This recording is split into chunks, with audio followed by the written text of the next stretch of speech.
सदस्य सुश्री वर्षा गायकवाड़ जी। अध्यक्ष महोदय, मैं आपको बहुत धन्यवाद दूंगी कि आपने मुझे शून्यकाल में बोलने का मौका दिया। सन्माननीय अध्यक्ष महोदय, मी मराठी भाषेला अभिजात भाषा म्हणून दर्जा द्यावा अशी मागणी या ठिकाणी करत आहे।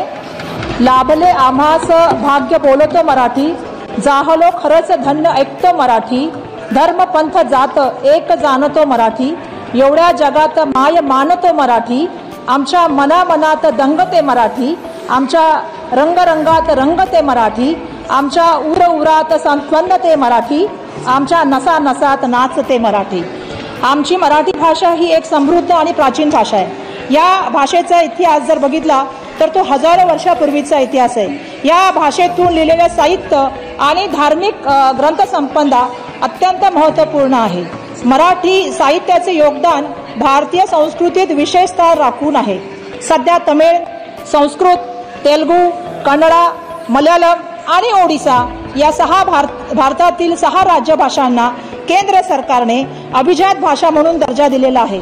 मराठीत उपलब्ध असलेलं पहिलं साहित्य ग्राहा सप्तसई गाथा सप्तसती हा 700 लोककवितांचा संग्रह आहे।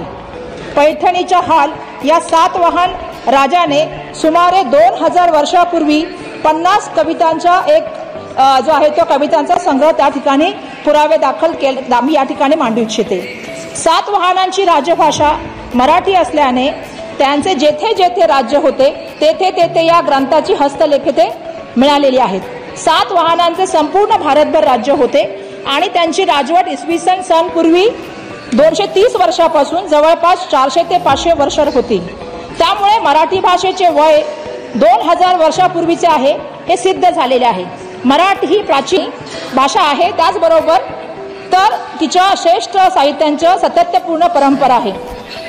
प्राध्यापक रंगनाथ पाठारे यांच्या समितीने मराठीला अभिजात भाषेचा दर्जा मिळावा यासाठी अभ्यासपूर्ण 500 पानांचा अहवाल केंद्र सरकारकडे संपुर्द केलेला आहे। या अहवालाचा अद्यापी मान्यता मिळाली नाही आणि म्हणूनच सन्माननीय अध्यक्ष महोदया 2000 वर्षापूर्वी असलेली संस्कृत भाषेला आपका विषय पटल पर आ चुका। धन्यवाद। आणि त्यासाठी मराठी माणसाच्या माध्यमातून मी या सदस्य सुश्री धन्यवाद। नवीन घडामोडी पाहण्यासाठी आजच आम्ही मुंबईकर 24 तासला लाईक करा, सबस्क्राईब करा आणि अपडेट रहा।